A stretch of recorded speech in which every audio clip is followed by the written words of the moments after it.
Señor es mi pastor y nada me faltará. En lugares de pastos delicados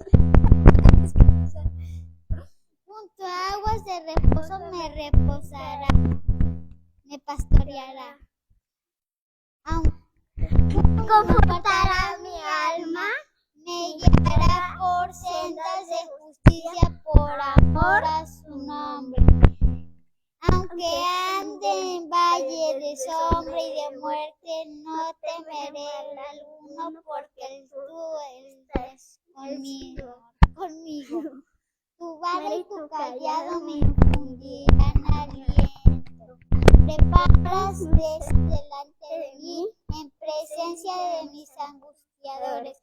Unges mi cabeza con aceite, mi copa está rebosando. Ciertamente el bien y la misericordia me seguirán todos los días de mi vida. En la casa del Señor viviré, moraré largos días.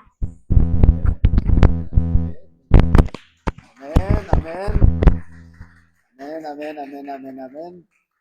Qué bueno es que nuestros hijos, dice la Escritura, que instruyamos al niño en su camino, y aun cuando fuere grande, no se apartará del camino de nuestro Padre eterno. Entonces, qué bueno verlos, ¿cómo están todos? Espero que hayan tenido un día de preparación de Shabbat lleno de bendición, lleno de Shabbat. ¿Sí saben por qué Shabbat? Porque es un Shabbatón. Recordemos que en la cultura bíblica, porque hoy escuchaba a Marcos Brunet y me gustó mucho cómo lo explicaba.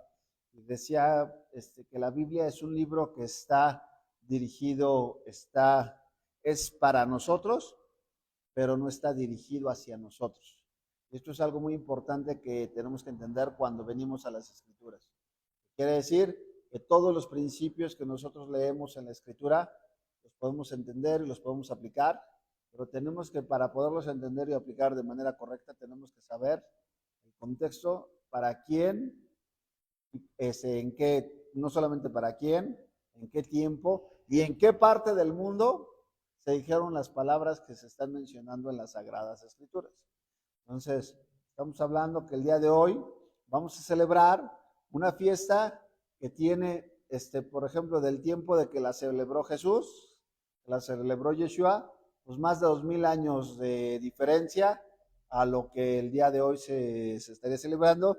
Y cuando se celebra la primera Pascua, que es, o el primer Pesa, que es con la salida de Egipto, estamos hablando cerca de 3400 años de antigüedad. Entonces, es importante que nosotros sepamos un poco acerca de que es Pesach.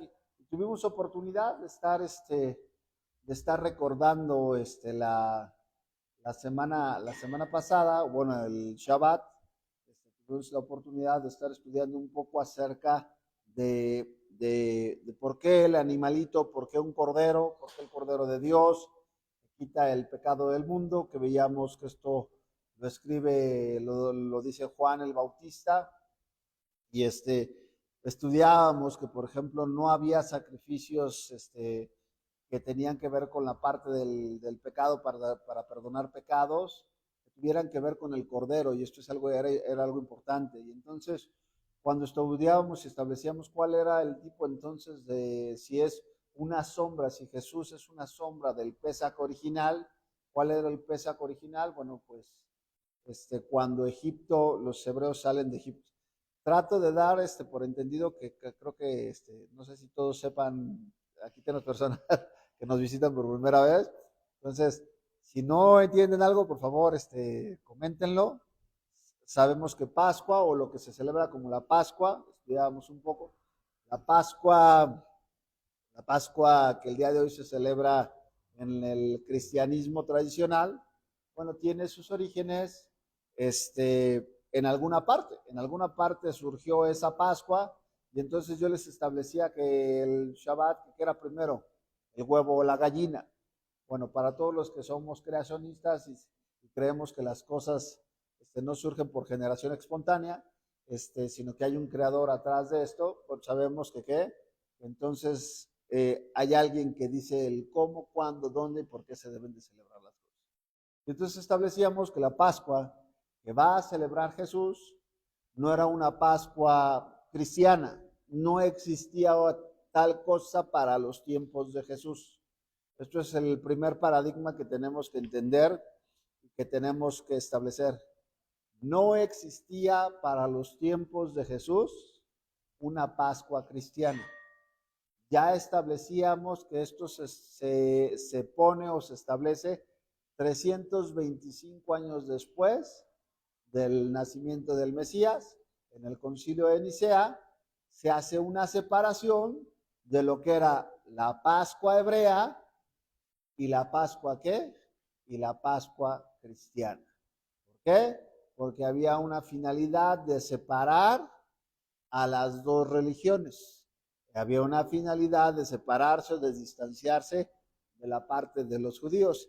Y esto no lo digo yo, sino esto, bueno, pues ya lo estuvimos estudiando un poquito. Lo dicen simple y sencillamente la parte de qué, lo dicen la parte de la historia. Ahí tenemos un poquito de historia en el Concilio de Nicea. Vemos que es el primer concilio ecuménico grande. ¿Alguien había escuchado hablar del Concilio de Nicea? ¿Sí habían escuchado hablar de eso? Bueno, el Concilio de Nicea es el primer concilio ecuménico que se da, es propiciado por el emperador Constantino, y en este concilio había, quiero que entendamos y que veamos las fechas de cuándo se está dando, en el año 325 después del nacimiento de Jesús. Yo les quiero preguntar, ¿qué pasará en 325 años de diferencia de cuando una persona nace a cuando, que por ejemplo, da una instrucción y 325 años después se reúnen las personas? ¿Habrá un cambio en el mundo en 325 años? Pues yo creo que ahorita todos los que estamos viendo el mundo que estamos viviendo no es el mismo que hace una semana, que cuando países que entran en guerra, que hace un año, que pandemias, que fíjense todo lo que ha cambiado el mundo en los últimos 7 años, desde el COVID-19, desde todo lo que ha cambiado en el tiempo en el que estamos ahorita, y vamos para 7 años. ¿Cómo han cambiado las formas de trabajar, las formas de relacionarnos, las formas de cómo se hacen la parte de la tecnología, cómo ha avanzado? Entonces, yo creo que tengamos esto claro en mente. ¿Por qué? Porque veíamos que en el año 325 se reúnen para este tiempo. Ya había pasado, les decía que gran parte de los llamados padres de la iglesia, que es en los cuales, bueno, el cristianismo tradicional funda lo que es la parte de su teología. Teología significa el estudio de Dios. Y entonces es bien interesante que cuando alguien se mete a estudiar teología, yo les platicaba que tanto con los sacerdotes que me ha tocado platicar o con los pastores que me han tocado platicar, muchos de ellos te dicen, bueno, fuimos a los seminarios, estudiamos, fuimos a los institutos bíblicos y estudiamos teología. Y es interesante que cuando tú les dices, bueno, vamos a leer las escrituras, te vas a dar cuenta que no estudiaron la Biblia per se, sino estudiaron los tratados o los comentarios que otras personas hicieron acerca de las sagradas escrituras, acerca de lo que era la parte de la Biblia. Entonces, nada más para recordar, entonces, en el año 325 se juntan con una finalidad, y era separarse del calendario de los judíos. Es importante que nosotros aclaremos algo. El calendario de los judíos no es el calendario de los judíos, sino ya establecíamos que Dios había determinado en Levítico capítulo 23 cuándo serían, que Dios establecería unas fiestas, las fiestas solemnes del Señor, las fiestas solemnes de Yahweh, de Jehová, serán estas, las cuales convocaréis como ¿qué? Como santas convocaciones. ¿Quién es el que establecía esta festividad? Bueno, pues vamos a ver esta festividad, ya lo veíamos un poquito antes,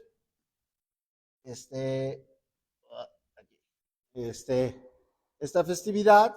Dice, las fiestas solemnes con las cuales proclamaréis como santas convocaciones. Dice, en el primer mes, a los 14 días del mes, entre las 2 tardes, Pascua es ¿de quién? Pascua es del Señor. Quiere decir, la fiesta a la que el día de hoy estamos viniendo, la estamos haciendo en este lugar, pero todos los elementos que el día de hoy vamos a hacer ya fueron establecidos por alguien más. Dios estableció la forma, el cómo debíamos de celebrar esta fiesta. Entonces es importante que nosotros entendamos esto. Dice, las cuales celebraréis entre las 2 tardes Pascua es de Yahweh. A los 15 días de este mes tendrás la fiesta solemne de los panes sin levadura.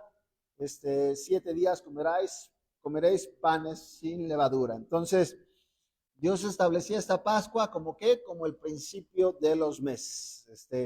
Entonces, veíamos que Dios les dice en Éxodo capítulo 13 les va a hablar y les va a decir cuándo sería el principio de los meses, que es en el mes de Nisan, en el calendario hebreo, que es Abib, y estaba relacionado con la agricultura.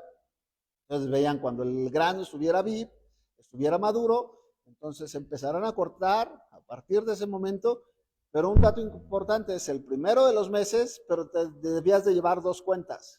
Una, saber que estabas iniciando el primer mes del año. ¿Pero por qué era importante? Porque decías, ok, ahora empieza el primer mes del año, pero tienes que saber que a los 10 días de ese mes vas a separar a un cordero. Entonces, ¿qué tenían que hacer? Tenían que contabilizar cuando se empezaba y saber que a los 10 días de ese mes ellos tenían que separar a un cordero. ¿Y esto por qué es importante? Ahorita lo vamos a ver. A los 10 días de ese mes separarían el cordero, tenían que examinar a ese cordero por 4 días, revisar que ese corderito no tuviera mancha ni defecto, y a los 14 días del mes tendrían que sacrificar a ese cordero entre las 2 tardes para cenarlo el día 15. ¿Vamos bien? ¿Estamos de acuerdo? Bueno. Aquí es en donde viene, les vuelvo a repetir, cuando la historia cambia, cuando pasan 325 años, entonces las personas empezamos a hacer lo que queremos, en lugar de empezar a hacer lo que la Escritura dice. Y les decía que en el concilio de Nicea, en el año 325, el primer concilio ecuménico, en el concilio de Nicea, se establecieron 2 reglas: la independencia del calendario judío y la uniformidad mundial. Pero no se proporcionó ninguna regla explícita para determinar esa fecha. Escribiendo solamente todos nuestros hermanos de Oriente que antes seguían las costumbres de los judíos, ojo, porque aquí hay algo que se llama un acto implícito. Les están diciendo que para el año 325 había cristianos que estaban siguiendo las costumbres, ¿qué? Las costumbres judías, los calendarios judíos, y les estaban diciendo a esos, en ese momento, que los dejaran de hacer, que ya no era necesario que lo hicieran. Dice, escribiendo solamente a todos nuestros hermanos de Oriente, que antes seguían la costumbre de los judíos, celebrarán en adelante la mencionada santísima fiesta de la Pascua, el mismo tiempo que los romanos, y vosotros los de la iglesia de Alejandría y todos los que han observado la Pascua desde el principio. Entonces, les dicen, ¿sabes qué? Vamos a cambiarla, ya no es cuando debe de ser, y ahora vamos a establecer cuándo se menciona. Normalmente, ya les había explicado que la Pascua romana celebraba el equinoccio. ¿Cuándo se celebra? ¿Alguien sabe cuándo se celebra la Semana Santa? Sí, ya lo platicamos. ¿Por qué estamos celebrando el día de hoy la Semana Santa? ¿Cuándo empieza la Semana Santa? Alguien que me diga. ¿Se acuerdan con cómo empieza la Semana Santa? ¿Ok? Empieza el primer domingo, vamos a celebrarla, y empieza con algo que se conoce como la entrada, el Domingo de Ramos. ¿Se acuerdan? Todos hemos visto las películas en donde entra Jesús en el Domingo de Ramos, y entonces a partir de ese momento se van a contar los días para que nos lleven a Jesús al viernes. ¿Cuándo crucifican a Jesús de acuerdo a la tradición romana? El viernes. Entonces, Jesús entra el domingo, lo reciben, le van diciendo bendito el que viene en el nombre del Altísimo. Todo eso lo sabemos, lo hemos visto en las películas, pero en las series, pero hay un problema. Si nosotros seguimos la tradición, vamos a encontrar que entonces, fíjense bien, Jesús, ¿cuántos días? Si el domingo de Ramos fuera el día 10 de Aviv, Jesús es crucificado, ¿cuántos días pasan de domingo a viernes? Domingo, se entra el domingo, lunes, martes, miércoles, jueves, y viernes está siendo crucificado, son 5 días. Ya aquí tenemos un problema. Que la Escritura nos dice que el Cordero tenía que ser separado el día 10 y tenía que ser inmolado el día 14. Quiere decir que no podía, por solamente lo que dice la Escritura, Jesús no podía haber muerto un viernes y haber entrado un domingo de Ramos y haber muerto un viernes, porque rompe la figura que Dios quería establecer. ¿Desde dónde? Desde Génesis. ¿Sí queda claro? Pitágoras no miente. 2 más 2 son. Bueno, digo, los niños saben claramente que 2 más 2 son 4. Entonces, ¿en dónde se complica? Se complica, les vuelvo a repetir, cuando el hombre empieza a poner de más. Y ya estudiábamos entonces en la Escritura, estudiábamos un poco acerca de qué, acerca de lo que significaba la parte de por qué entró Yeshua. ¿Se acuerdan de Jesús en el asno? Todos vieron, si alguien que, bueno, los que ya saben, no digan, pero los que no saben, me podrían comentar por qué creen que Jesús entró en un burrito a la ciudad de Jerusalén. ¿Y entra por dónde? Dije a los que ya saben, tú ya sabes. ¿Por qué entra? Bueno, hay una profecía. Digo, esto es muy lógico. Cuando alguien te diga, te dicen, ¿cómo sabes que Jesús era el Mesías? ¿Cómo sabes que Jesús era el Hijo de Dios o Jesús es el que dijo ser? ¿Cómo le podríamos responder nosotros? ¿Cuál sería la forma de responderle? ¿Sabes qué? Yo creo que Jesús es nuestro Salvador. ¿Por qué? ¿Qué hizo Jesús para que nosotros? Porque dice la Escritura que se levantaban muchos falsos profetas. Había muchos falsos mesías. ¿Quién me dice? ¿Cómo sabemos que Jesús era Jesús y no otro Jesús? Que Yeshua era el Señor. Sí, hay varias profecías, ¿no? En ¿Ah? Jeremías, Isaías, en Proverbios también, que hablan de lo que pasó, ¿verdad? Por ejemplo, de que dice que lo iban a golpear y no iba a decir ni una palabra, que iban a desgarrar sus prendas y iban a hacer suerte con ellas. Narran varios pasajes que se cumplen. Aparte, Yeshua también cumplió las fiestas bíblicas. ¿Sí? Y bueno, pues ya lo que hoy le llaman los evangelios, bueno, hoy leemos todo eso y nos damos cuenta de que, digo, hay muchas pistas que nos dicen que él fue. Ok, muy bien, muchas gracias. Muchas gracias. ¿Por qué sabemos que Jesús es el Señor? Porque los falsos mesías no se sacrificarían por nosotros. El único que tendría nuestro amor por unos personas tan injustas sería el verdadero. Porque dice la Escritura que el falso pastor que hace, ve venir el asalariado, ve venir al lobo y ¿qué hace? Y deja las ovejas. Pero el buen pastor, que dice, su vida da por las ovejas. una muy buena aclaración, un muy buen punto. En la parte de él vino precisamente a morir, pero es para no complicarnos, es muy sencillo. ¿Cómo sabemos que Jesús es el Señor? Porque lo tendría que demostrar. ¿Y cómo se demuestra? Precisamente a través del cumplimiento de las profecías. Para saber que Jesús es el que dijo ser, tendría que cumplir las profecías.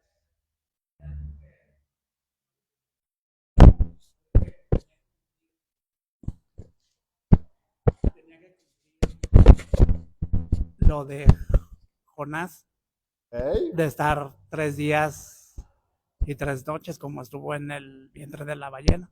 ¿Okay? Y esa era una profecía. Que es así que es lo que dice la escritura, ¿no? Con el profeta Jonás, que le dice que una señal sería dada. ¿Y cuál era la señal? Que así como Jonás estuvo 3 días y 3 noches en el vientre del pez, también Yeshua tendría que estar 3 días y 3 noches. ¿En dónde? En la parte del sepulcro. Quiero que saquen las cuentas. Seamos, nuevamente vamos a llamar a Pitágoras a la reunión. Si Jesús muere un Viernes Santo, como nos marca la tradición, si Jesús muere el viernes a las 3 de la tarde y lo sepultan a las 6 de la tarde, de viernes a las 6 de la tarde para sábado a las 6 de la tarde llevamos un día. De sábado a las 6 de la tarde a domingo a las 6 de la tarde llevamos 2 días. ¿Alguien ya se dio cuenta del problema con esta situación? Que en la tradición tenemos a Jesús resucitando el domingo en la mañana. Entonces, de viernes a domingo ni siquiera se cumplen 2 días, ni siquiera se cumplen 48 horas. Entonces aquí, ¿quién iba a comentar? ¿Qué vas a comentar? No se cumplen 48 horas, entonces aquí hay gato encerrado. Aquí alguien nos hizo una jugada, porque sabemos que Jesús, para poder ser el Salvador, tenía que no podía mentir. Y si él decía que se tenía que cumplir algo en su profecía y no se cumplía, entonces sería considerado como un falso profeta. Entonces Jesús dijo que tendría que estar 3 días, 3 noches. ¿Para qué? Para que pudiera estar. Hoy, el día de hoy, es importante que sepamos, en las Semanas Santas tradicional, la que el día de hoy celebran tanto cristianos como católicos, se celebra, les vuelvo a repetir, van a celebrar Jueves Santo y van a celebrar Viernes Santo, Jesús siempre muriendo en viernes. Pero aquí hay algo que es bien interesante. Cuando tú vas ¿y esto por qué se da? Porque volvemos a recordar, ya estudiamos que siempre se da el primer domingo después del ¿qué? Del equinoccio de primavera. ¿Qué quiere decir? Siempre van a contar del domingo de Ramos al Viernes Santo, y por eso todos los años siempre Jesús va a morir en viernes. Siempre. En la tradición romana y en la tradición cristiana. Yo te pregunto algo, nada más hay que ser lógicos. ¿Cuándo cumpliste años tú este año o el año pasado? Si tú revisas tu cumpleaños, o los que celebran cumpleaños se van a dar cuenta que su cumpleaños nunca cae el mismo día, el viernes, y el siguiente año el viernes, y el próximo año y el viernes, y el siguiente año el viernes. ¿Qué pasa? ¿Por qué se mueve? ¿Por qué se mueve? Porque los días se mueven y porque se mueven los tiempos. Ahora bien, para el tiempo de Jesús cumpliendo, recuerden, aquí las señales, cumpliendo lo que dice la Escritura, Jesús tendría que haber entrado el día 10 y tendría que haber sido muerto el día ¿qué? El día 14. Bueno, este año, en particular este año, nos ha tocado algunos años en los que pasa esto. Hoy, exactamente hoy fue el día en que Jesús murió, en que Yeshua murió. hoy es el día 14 en el calendario hebreo, que es, bueno, ya ahorita en la noche ya que cayó, ya ahorita en la noche que cayó, ya es el 15, pues recordemos que Yeshua muere el 14, va a morir entre las 2 tardes. ¿Qué significa entre las 2 tardes? Entre las 3 de la tarde y las 6 de la tarde, era conocido en el calendario como entre las 2 tardes, y está siendo sepultado, o fue sepultado a las, despuesito de las 6 de la tarde. Entonces, ¿por qué? Esto es porque es importante. Porque él era el sacrificio o el cordero de Pesaj, el cordero de Pascua, ¿okay?, que quita el pecado del mundo. El cordero se cenaba el día 15.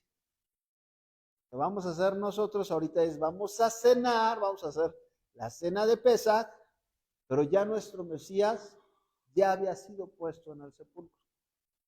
Ahora, si tú cuentas, si lees la escritura, vas a encontrar que Jesús va a cumplir perfectamente de 6 de la tarde del miércoles a 6 de la tarde del jueves, día de 6 de la tarde del jueves a 6 de la tarde del viernes, 2 días, de 6 de la tarde del viernes a 6 de la tarde del sábado, 3 días, y vas a tener a Jesús, a Yeshua resucitando el primer día de la semana, terminando Shabbat. ¿Por qué? Porque recuerden que los días bíblicos, ¿de cuándo a cuándo son? De tarde a tarde. No es como nosotros, que desde las 12 de la noche a las 12 de la noche, sino es que oculta el sol, en esa noche se está ocultando, empieza un nuevo día. Entonces Yeshua está resucitando, por eso vamos a ver en los evangelios, cuando van las mujeres muy de mañana, muy de madrugada, ya no está él ahí, ya no está en la tumba. ¿Por qué? Porque ya había resucitado, cumpliendo lo que dicen las escrituras, los 3 días. ¿Vamos bien? ¿Sí?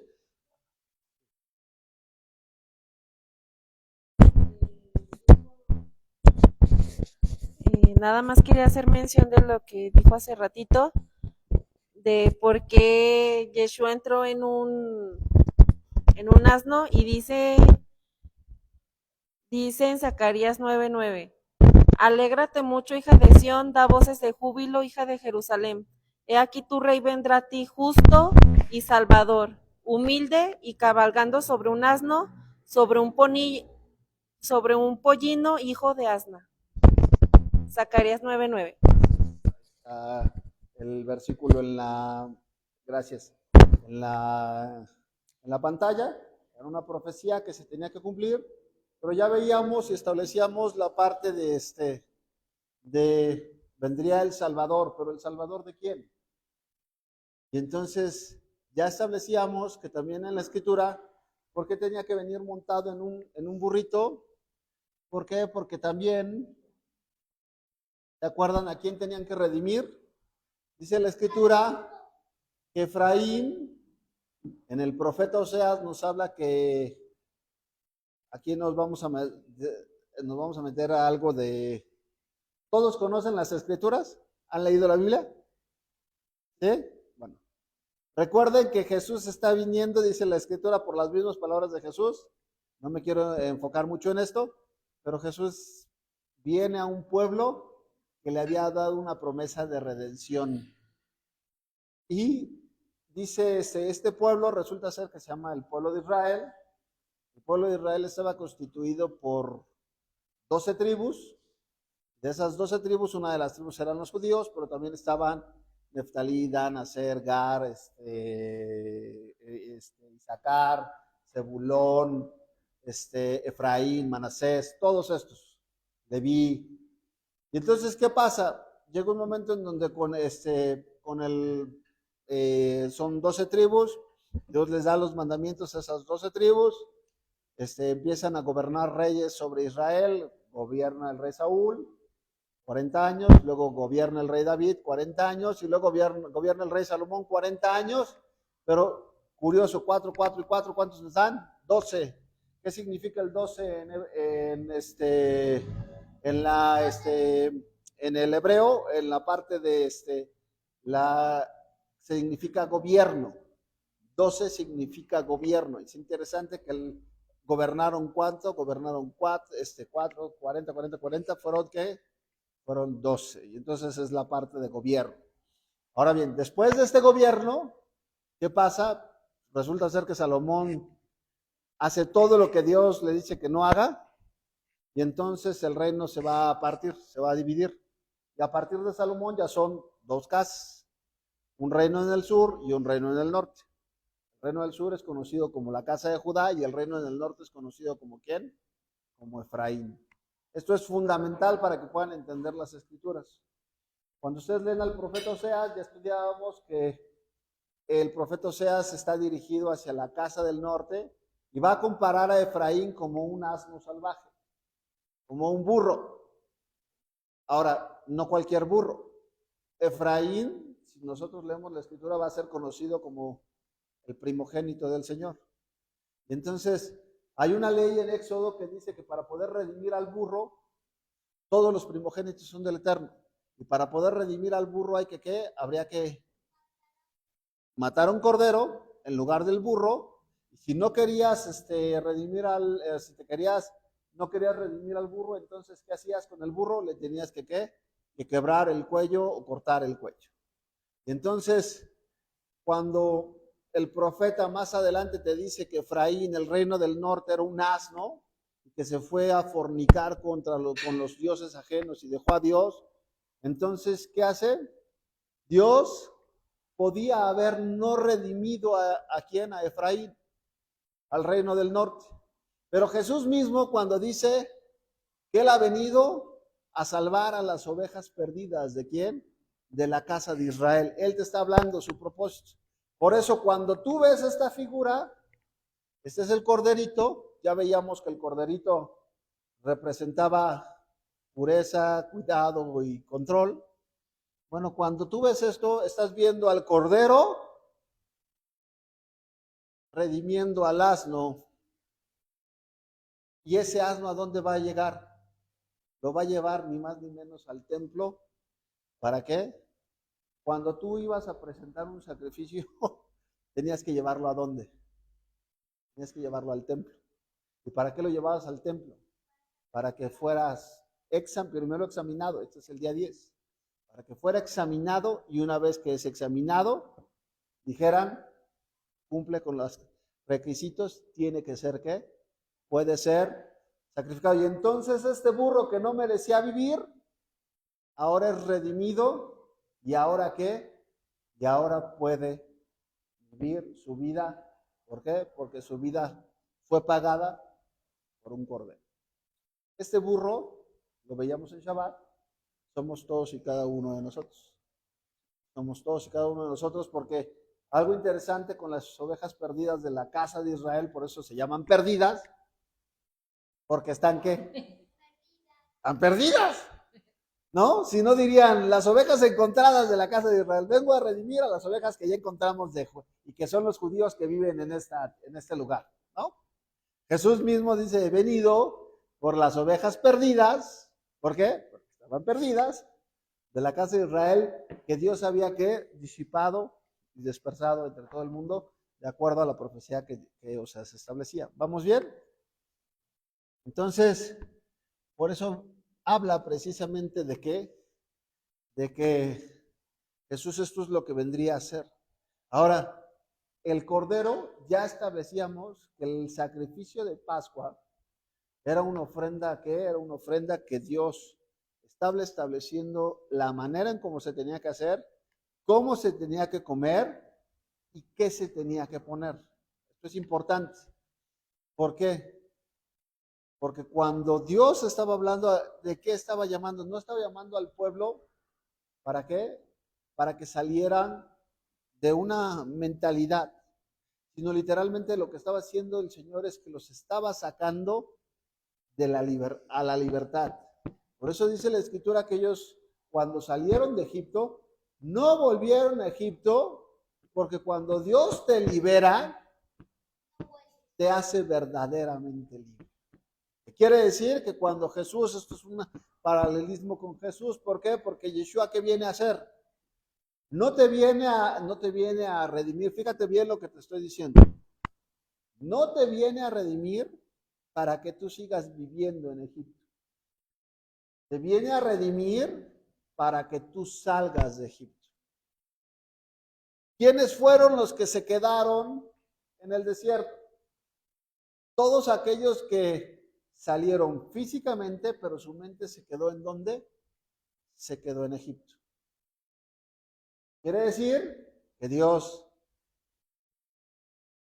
te habla y que ha venido a morir por nosotros, pero no para que tú hagas lo que quieras hacer.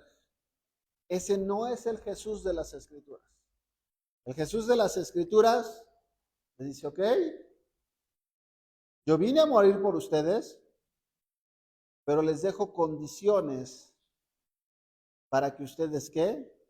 Para que ustedes anden en ellas. ¿Y cuántos saben, por ejemplo, alguien sabe de qué platicaron en la última, en lo conocido como la última cena? ¿De qué platicaron en la última cena? ¿Saben ustedes, por ejemplo, cuáles fueron las últimas palabras de Jesús? ¿En dónde las podemos encontrar?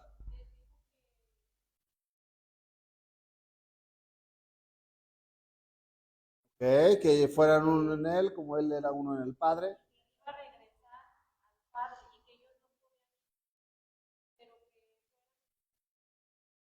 Okay, eso les dice que va y que hagan discípulos.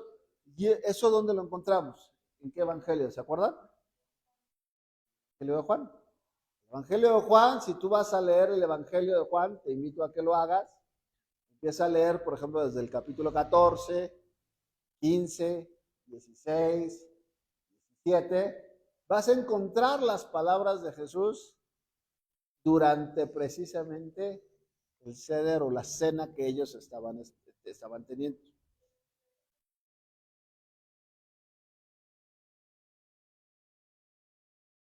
Eso es en el 15. Dice, vean aquí lo que les va a decir, por ejemplo, vamos rápido a Juan, capítulo 14. Aquí ya pasó cuando Yeshua dice que Pedro lo va a negar 3 veces, ya pasó cuando Judas metió la mano en el plato y lo va a traicionar. Pero en el capítulo 14 pasa algo bien interesante. En el capítulo 14 Yeshua les va a empezar a decir su voluntad. Les va a empezar a decir, ¿tú quieres saber qué es lo que el día de hoy espera Jesús de ti? ¿Cuántos de aquí se dicen discípulos de Cristo, discípulos de Yeshua, discípulos de Jesús? ¿Cuántos de aquí son discípulos de Jesús? ¿Tan poquitos? Los demás que somos, son simpatizantes o... ¿Qué es un discípulo? Un discípulo, ¿a quién sigue? Al maestro. Entonces, somos llamados a ser discípulos de él. Y Jesús les está diciendo, Yeshua les está diciendo lo que espera de cada uno de ellos. Y entonces vean lo que les va a decir. Les está diciendo, como bien decía, no se turbe vuestro corazón, creer en Dios, creed también en mí. En la casa de mi Padre muchas moradas hay. Si así no fuere, yo os hubiera dicho. Voy pues a preparar lugar para vosotros. Y si me fuere, yo os prepararé lugar y vendré otra vez y tomaré a mí mismo para que donde yo estoy, vosotros también estéis. Y sabéis que a donde yo voy, sabéis a dónde voy y sabéis el camino. Le dijo Tomás, Señor, no sabemos a dónde vas. ¿Cómo pues podemos saber el camino? Aquí hay algunos Tomases. ¿Cuántos años tenían caminando con el Señor? Pues por lo menos hay quien dice que 1 año y medio de ministerio, hay quien dice que 3 años de ministerio. Imagínense el Señor en su última voluntad diciendo, ¿ustedes saben a dónde voy? Se levanta Tomás, que era el que yo creo que estaba roncando cuando Jesús estaba predicando, o era el que estaba así como que ustedes de repente dice, ya me voy.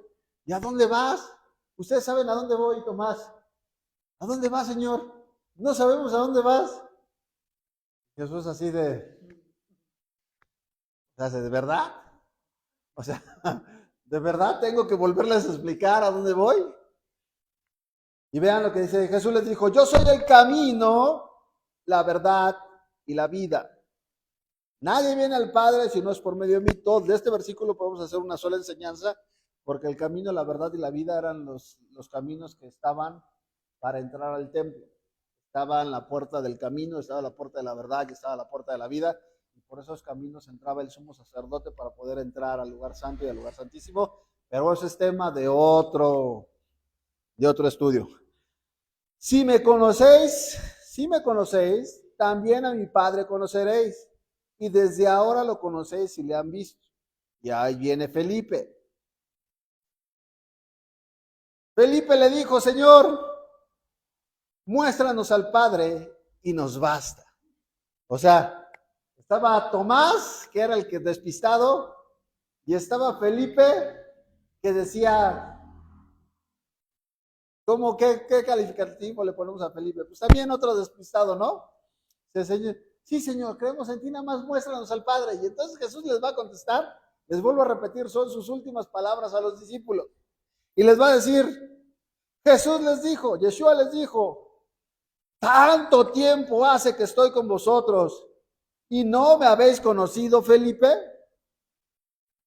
Tanto tiempo tengo de estarles diciendo cómo se celebra Pesaj y no saben cómo celebrar Pesaj. Tanto tiempo tengo diciéndoles cómo se deben de guardar las fiestas y no saben cómo se deben de guardar. Tanto tiempo tengo hablándoles la Escritura y no conocen la Escritura. No se preocupen. A todos los discípulos les pasa. Pablo más adelante les va a decir a los discípulos, debiendo ser ya, Pedro, creo que es Pedro el que les dice, debiendo de ser ya maestros, tenéis necesidad de que se les vuelva a dar leche porque no pueden soportar la vianda, no pueden soportar el alimento. Es interesante, ¿no? Que los discípulos de Yeshua, y fíjense quién era su maestro, ni más ni menos que Yeshua mismo. Y le dice, Felipe, hace tanto tiempo que estoy con vosotros y no me conoces, Felipe. El que me ha visto a mí, ha visto al Padre. ¿Cómo pues dices tú, muéstranos al Padre? ¿No crees que yo soy en el Padre y el Padre en mí? Ojo con lo que va a decir aquí. Las palabras que yo os hablo, no las hablo de mi propia cuenta, sino que el Padre que mora en mí, Él hace las obras. Creed pues que yo soy en el Padre y el Padre en mí, de otra manera, creed en las mismas obras. De cierto os digo que el que cree en mí, las obras que yo hago, Él también las hará, y aún mayores, porque yo voy al Padre, y todo lo que pidieres el Padre en mi nombre, lo haré para que el Padre sea glorificado. Vean lo que dice el 15. Si me amáis, guarden mis mandamientos. Y yo rogaré al Padre, y Él os dará otro consolador, para que esté con vosotros para siempre. El Espíritu de verdad, el cual el mundo no puede recibir, porque no lo ve ni le conoce. Pero vosotros le conocéis, porque mora en vosotros y estará con vosotros. ¿Qué quiere decir? ¿Qué les estaba diciendo? En el contexto de la cena les está diciendo, no tienes necesidad de que te vuelva a repetir o que te vuelva a explicar algo que ya te dije. Y lo que la palabra que les estaba diciendo era la siguiente. El que me ama, guarda mis mandamientos. Las palabras que Jesús habla, no las habló Él, sino las habló, ¿por quién las hablaba por medio de Él? El Señor. Porque Yeshua, Jesús, es la palabra de Dios encarnada. Entonces Jesús no podía decir algo diferente a lo que el Padre había establecido en su ley. Por eso por eso no se podía celebrar la fiesta de Pascua en otro día. Por eso no podía Jesús estar invitando a los discípulos a quebrantar el sábado. Por eso no podía Jesús invitarte a que comieras a carnitas y dejaras afuera los mariscos. Oye, pero que la Biblia dice, si cuando quieras, si tengas tiempo, lo estudiamos en su contexto, y vas a encontrar que lo que, te vuelvo, acuérdate, ¿cuánto ha pasado? 325 años pasaron para que cambiaran las fechas. Ahora imagínate lo que ha pasado después de qué? De más de 2000 años.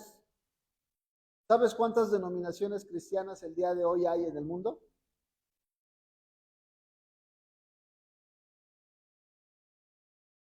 Muchas. Y entonces dices tú, caray, ¿a quién le hacemos caso? Yeshua dice, el que cree en mí, el que me ama, guardará. No complica. ¿Quiénes complicamos las cosas? Nosotros, como seres humanos. Entonces, ¿qué les estaba diciendo? ¿Por qué vas a guardar mis mandamientos? Porque vas a entender que en el momento de guardar los mandamientos vas a encontrar que ni un solo mandamiento está hecho para hacerte daño. Dice la Escritura en Salmo 19 que la ley de Dios es perfecta, que transforma el alma y el corazón. Que los mandamientos de Dios son justos, que la ley de Dios es buena, que la ley de Dios es pura. Y si tú te vas al Salmo 17:19, te vas a encontrar un sinnúmero de ventajas y de beneficios de lo cómo Dios habla acerca de su ley. Entonces el Mesías no podía llegar a decir, bueno, yo los voy con mi muerte, yo voy a librarlos del peso de la ley. ¿Qué estaba haciendo él? Te va a justificar porque la ley, veíamos que todos éramos considerados pecadores, pero no cancela la ley, sino que va a hacer, clava el acta de los decretos y ahora nos enseña por medio de su Espíritu Santo que ha puesto en nosotros a empezar a caminar en los preceptos y mandamientos que Él nos ha establecido. ¿Queda claro? Entonces, ahora que nosotros entendemos esto, vamos a ver que se conectaba entonces la celebración de Pesaj. ¿Con qué? La Pascua que estaba siguiendo Yeshua estaba conectada directamente con la ¿qué? Con la Pascua hebrea. ¿Qué celebraban? La salida de Egipto. Lo único que tenía que poner por medio de la sangre del cordero. Esto es muy importante. Recuerden, Israel no hizo nada para poder librarse de los egipcios. No se levantó en armas, no organizó una rebelión, no organizó una resistencia social pacífica. ¿Qué hizo Israel? Solamente estuvo contemplando cómo Dios era el que había dicho que los iba a liberar y los terminó por liberar. Entonces, Pesaj, ¿qué representa? Va a representar la promesa de Dios cumplida a Israel para que ellos pudieran salir de Egipto por medio de ¿qué? Por medio de la obediencia y la fe en las instrucciones del Eterno. ¿Por qué fe? Porque ¿se acuerdan en casa de quién se tenía que comer la Pascua? En casa de los hebreos. ¿Qué pasaba si un hebreo no quería comer la Pascua? Ya no, ¿cómo nos va a salvar una sangre? ¿Cómo nos va a salvar la sangre puesta en el dintel de las puertas? Bueno, ya estudiamos que no solamente fue la sangre puesta en los dinteles, sino tenías Dios te dice en Éxodo cómo tenías que comer el cordero, no tenías que dejar nada para el día siguiente, tenías que acabártelo y tenías que apresurarte. ¿Por qué? Porque iban a salir de Egipto. Y entonces el vengador de la sangre, Goel Dam, iba a llegar y ¿qué? Iba a llegar a vengar a los primogénitos. ¿Saben por qué matan a los primogénitos de Egipto? ¿Por qué se mueren los primogénitos de los egipcios?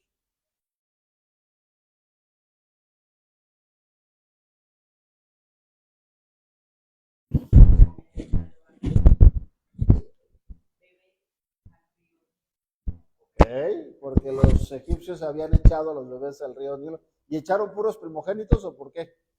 No, puros hombres, Puros hombres. puros Ajá, hombres ese es un dato son muy los que importante. echaron al río Nilo y por esa causa, pues Yahweh pide los primogénitos ahora de los egipcios. ¿Ok? Pero acuérdense que algo muy importante. Dios dice que Israel es ¿qué? Primogénito. Israel es su primogénito. Entonces, ¿qué estaba haciendo? Hay una ley en el Dios.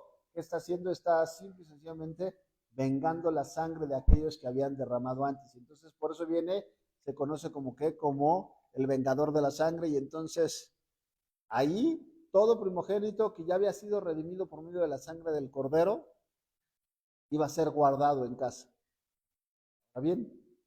Los egipcios no pasa esto y entonces los egipcios terminan por morir, los primogénitos, y entonces se levanta un clamor, como que dice la Escritura, mía es la venganza, dice el Señor, yo daré el justo pago ¿a quién?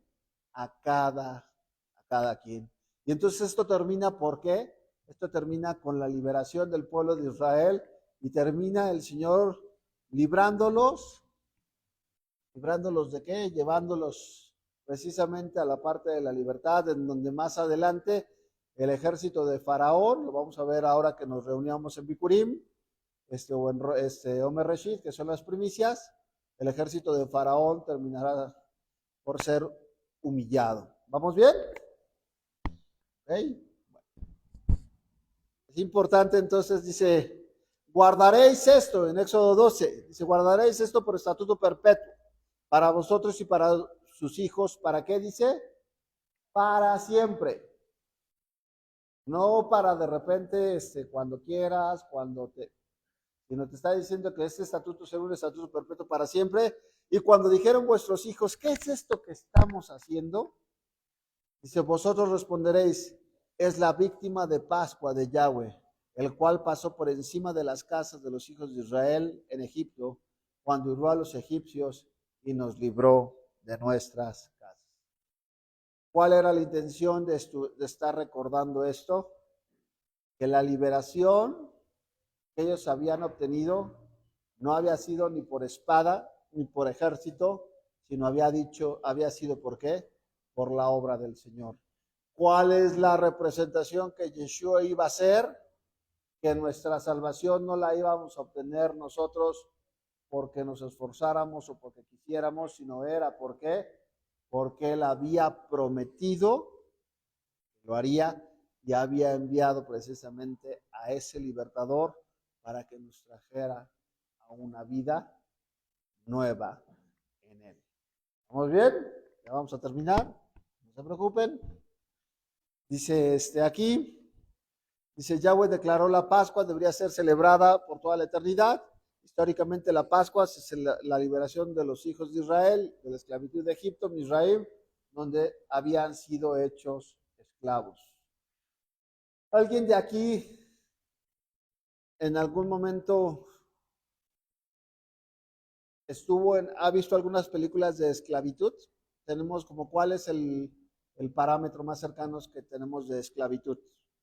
A lo mejor la esclavitud de los norteamericanos, ¿no? Cuando a los afroamericanos los tenían en los campos de pizca, que no tenían ni voz ni voto y eran tratados como inferiores, como animales. Entonces, de buenas a primeras, el Señor viene y los vindica. Viene, Israel le viene a hacer exactamente eso. Viene a pasarlos de la condición más débil, que era haber sido azotados, a traerlos a la parte de la libertad. Y vean lo que dice aquí. Es interesante que nosotros podamos entender eso. El entendimiento espiritual es que Yahweh nos enseña en Egipto, representa al mundo y el sistema del mundo, y su gobernante faraón es un tipo de Satanás. Asimismo, el pecado es la esclavitud del pueblo que está sometido cuando vive en el sistema que está de acuerdo al mundo. Hoy, si yo les preguntara cuántos esclavos hay aquí, la respuesta es, si hemos creído en el Mesías, no debería haber esclavos.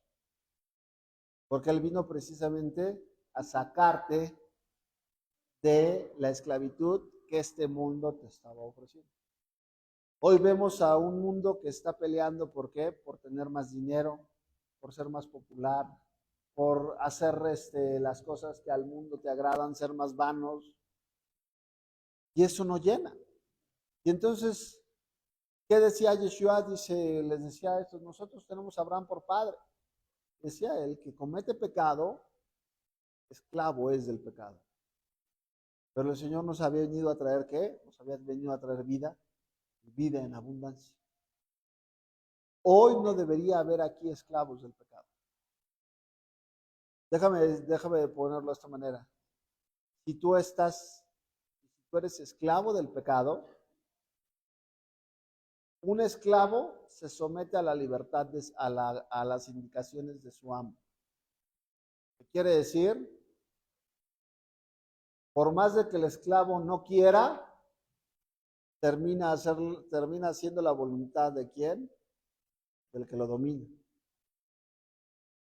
Tú no podemos decir que nosotros, el Señor nos ha liberado, pero si vivimos siendo esclavos ¿de qué? De lo que este mundo le agrada.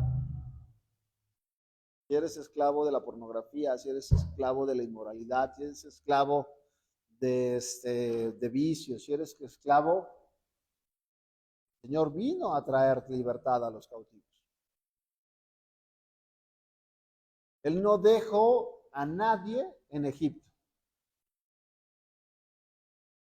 Se quedaron en el camino los que se quisieron quedar. Pero en Egipto no dejó a nadie.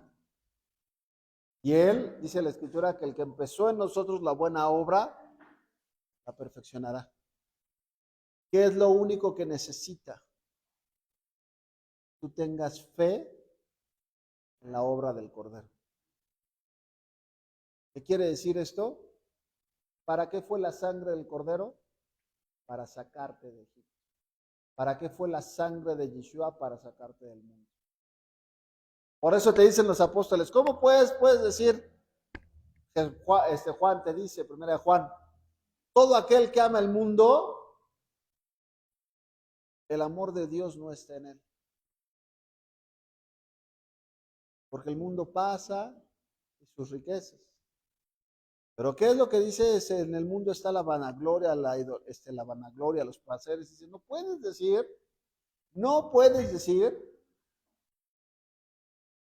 que amas a Dios, pero que estás bien contento en el mundo.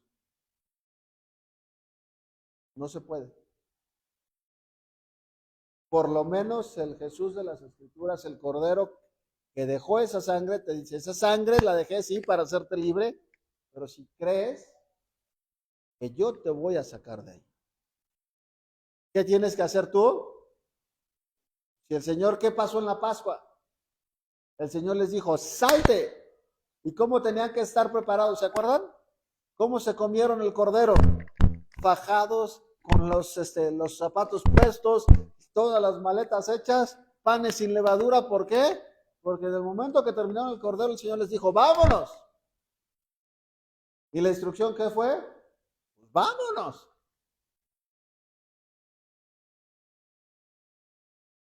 El recordatorio para nosotros ahora es ese. Cuando Dios nos habla y nos está diciendo: es tiempo de salir, es tiempo de salir. ¿Y saben cuál es el problema que tenemos como pueblo? Estamos muy asimilados al mundo. Estamos muy acomodados a lo que este mundo nos ofrece. Y no me tienes que enseñar nada, sino eso empieza desde uno. ¿Qué programas de televisión vemos? ¿Qué música escuchamos? ¿Qué amistades tenemos? ¿Qué conversaciones tenemos? ¿Cuánto buscamos a Dios? ¿Con qué ánimo venimos para las cosas de Dios? ¿Y con qué ánimo vamos para las cosas del mundo? Decía John Piper, un predicador cristiano, decía: si yo prefiero pasármela, me la paso mejor con mis amigos que no son cristianos, que con los amigos que son cristianos. Si me la paso mejor, es que acá puro persinado.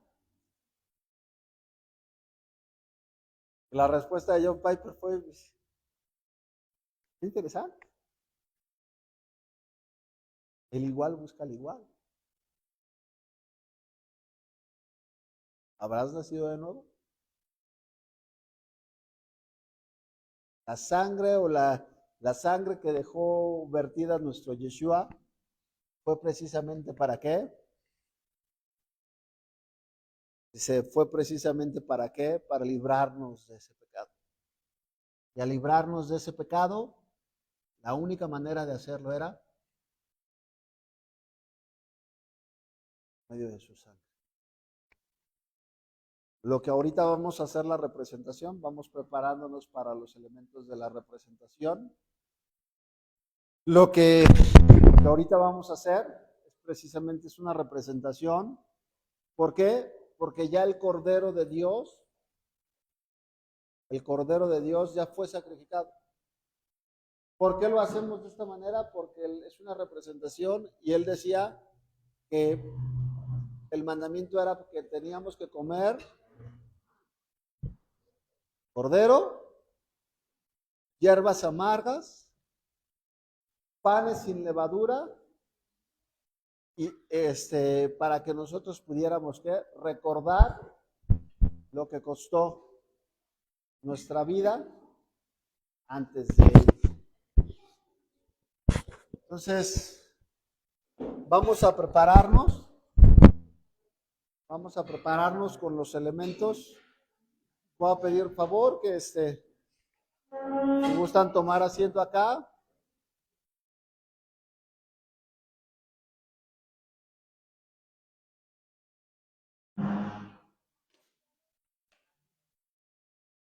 Sí, porque no habían obedecido.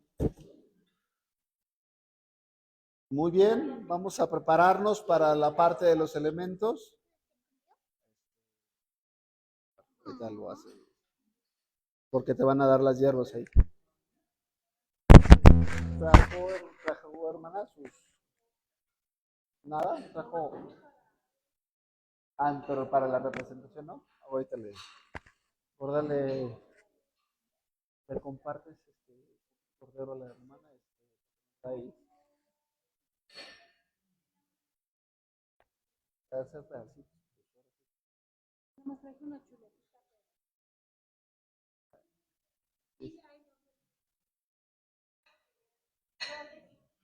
No es, pues es que es hueso, que sí es mucho. Y ahí, pues, si quieren, ahí le ponen eso. Sí.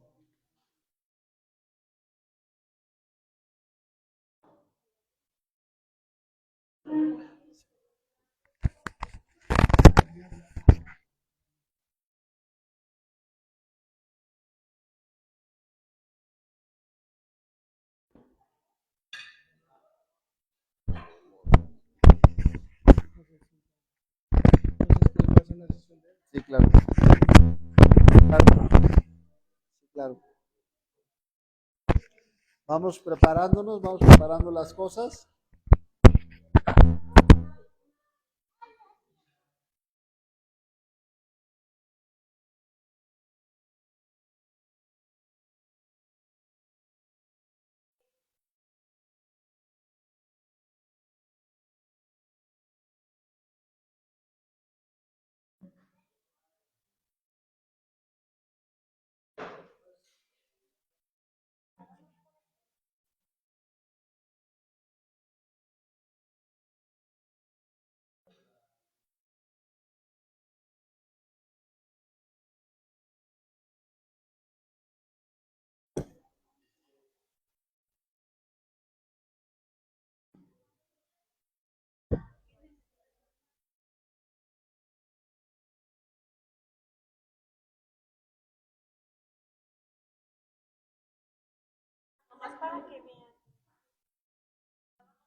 Bueno, vamos a participar.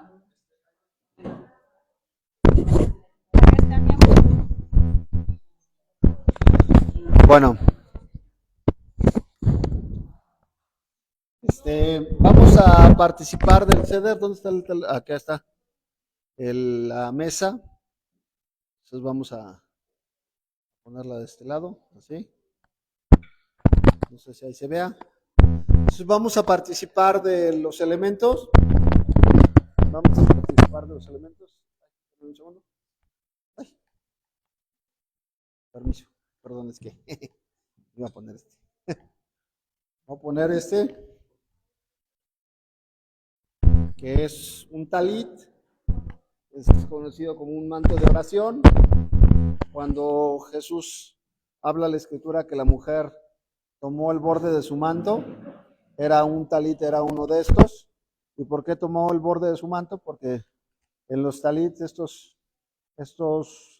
nudos representan la Torá, representan los mandamientos que están puestos, que son los mandamientos que guarda nuestra vida. Entonces, cuando nosotros hacemos la parte de oración, pues es una tradición muy bonita el que podamos reconocer que no lo hacemos por nosotros, sino lo hacemos por la dirección de nuestro Padre Celestial. Entonces, vamos a participar del Cordero, vamos a participar primeramente del Cordero y vamos a hacer la bendición. Vamos a tomar dos de la parte del Cordero y vamos a hacer la bendición.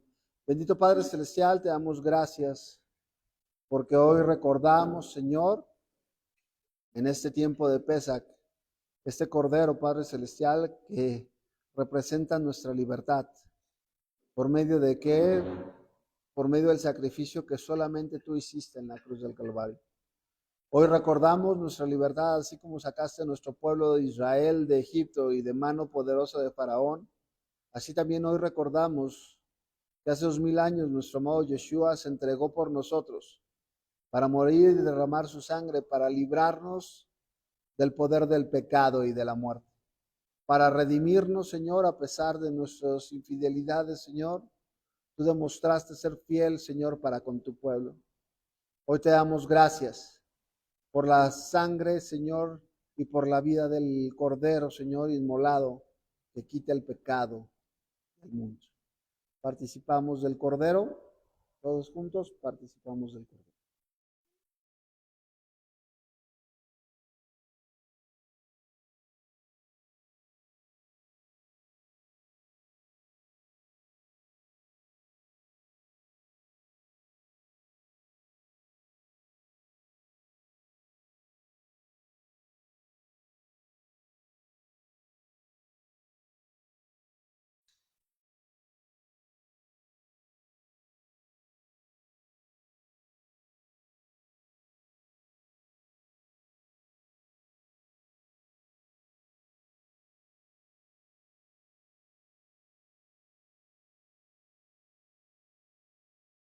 Vamos a participar.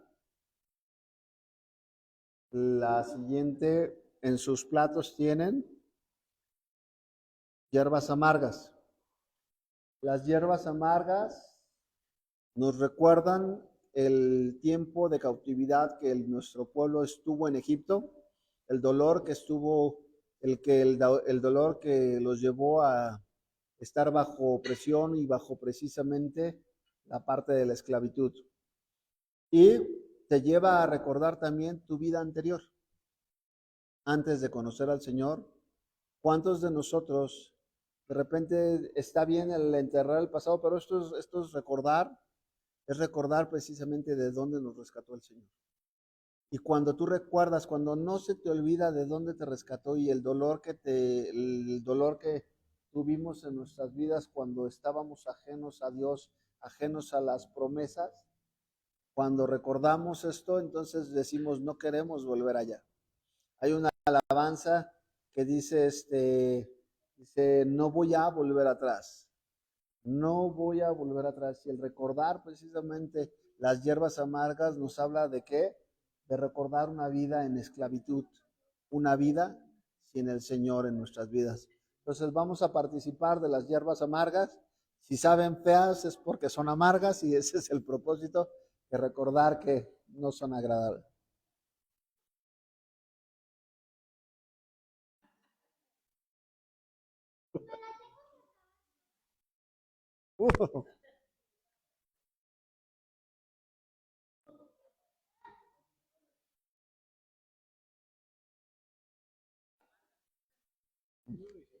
Y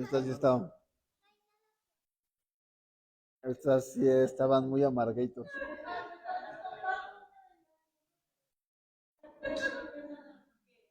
No, sí, Se la ponen.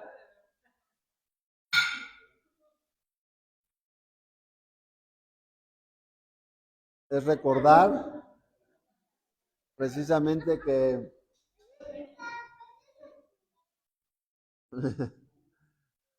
es recordar precisamente que vivíamos en esa separación y éramos ajenos a las promesas de Dios.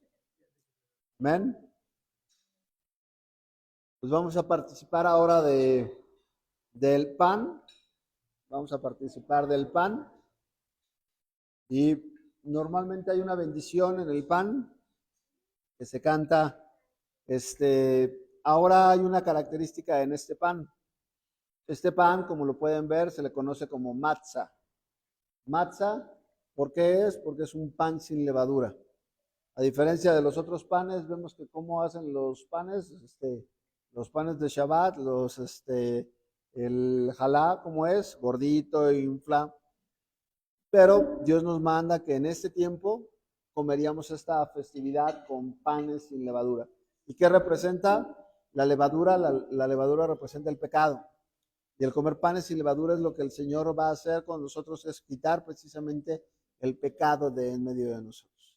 Él es el matzah, en él fue puesto el pecado y fue quitado el pecado de en medio de nosotros. Entonces vamos a participar del matzah y vamos a hacer la parte de la bendición. Baruch atah Adonai Eloheinu melech haolam hamotzi matzah. Amén, amén. En lugar de Lechem es matzah. Es matzah.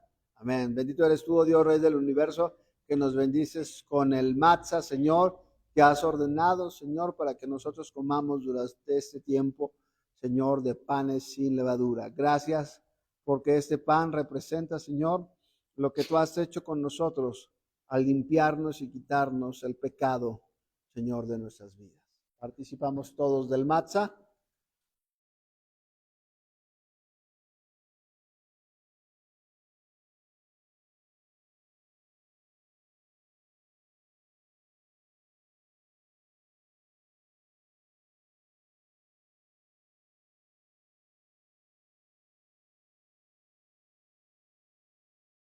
Luego, pero bueno.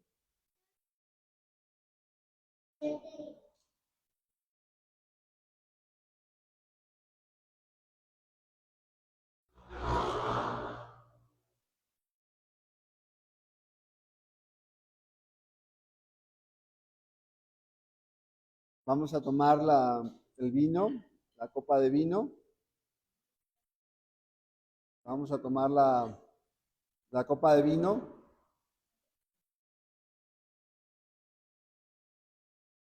Y vamos a hacer la bendición también del vino. Recordemos que nuestro Yeshua nos habla y dice la Escritura que él, la noche que fue entregado, tomó el pan y lo partió y dijo que ese es su cuerpo, que por nosotros era partido, que hiciéramos esto en memoria de él. Y también tomó el vino, que era el vino de qué, del nuevo pacto, de donde él sellaba el nuevo pacto, que es precisamente este Brit Harashá, este pacto renovado, a través del cual en su sangre el día de hoy nosotros hemos sido comprados y hemos sido limpios de nuestro pecado. Entonces vamos a hacer la bendición. Baruch atah Adonai Eloheinu melech haolam borei pri agafen. Amén. Bendito eres tú, oh Dios, Rey del universo, que nos bendices con el fruto de la vid. Y bendito es nuestro amado Yeshua HaMashiach, el cual dijo que él es David y nosotros los pámpanos. Que separados de ti, Señor, no podemos hacer absolutamente nada. Gracias porque por medio de tu sangre, Señor, sellaste un nuevo pacto, nos lavaste, nos compraste, nos limpiaste. Y gracias porque por medio de la fe en esa sangre, Señor, el día de hoy hemos sido llamados a la libertad y hemos tenido y has reservado un lugar en tu mesa. Te alabamos y te bendecimos y te damos gracias en el nombre de Yeshua. Amén y amén. Lejaim, hoy aquí, mañana en Jerusalén. ¿Por qué? Porque está la promesa de que el Señor regresará y nos llevará a Jerusalén a reinar juntamente con él.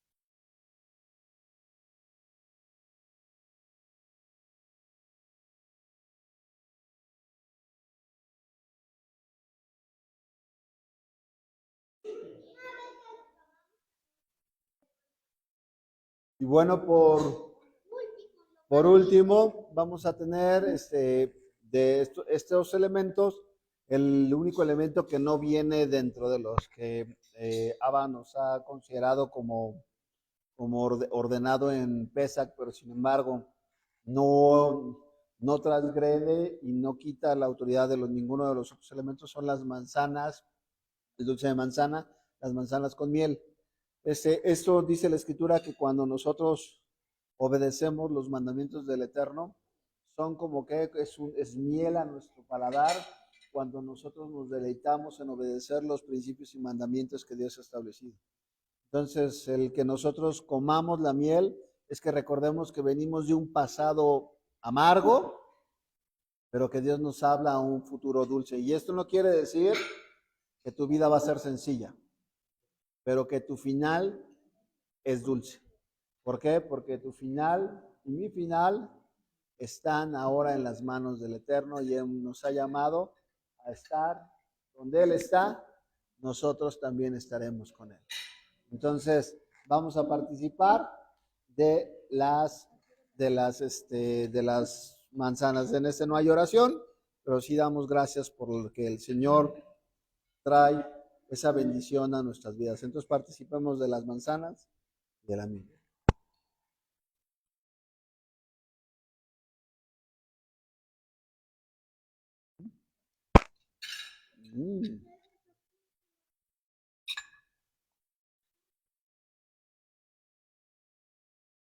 Muy bien. Pues con esto damos por iniciado lo que pasamos a lo que es esta fue la cena de Pesach y entramos a la cena o a lo que es la celebración del primer día de ¿qué? De los Hat HaMatzah o los panes sin levadura, a través de los cuales recordemos 7 días somos llamados a no comer panes con levadura y que no haya levadura en nuestras casas, que no haya, sobre todo, que no haya levadura en nuestros corazones. Entonces, ya se debió haber sacado todo y todo esté listo. Bueno, pues, Hat Samea Pesach a todos los que nos ven el día de hoy, Hat Samea Pesach para todos, tengan un bendecido Pesach y vamos ahorita sí a participar, bueno, pues ya de la cena como tal. ¿Sale? Muchas bendiciones. Me ayudan con la transmisión. Que el Eterno les bendiga a todos. Shalom, shalom. Que nos van a tomar una foto de allá.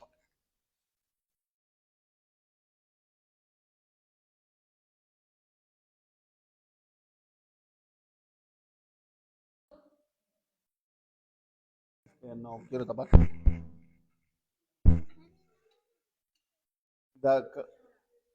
¿Quiénes? David y Caleb. Acérquense más.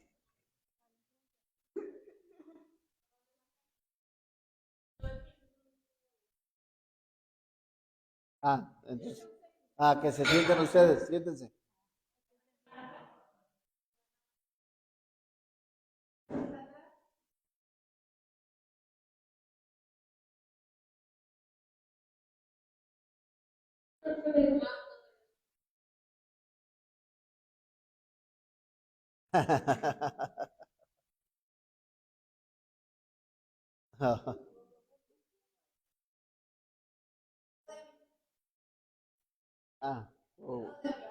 Israel.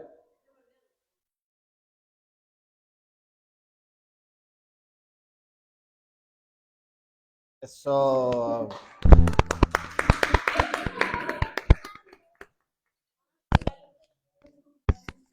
¿Ya la quitaron?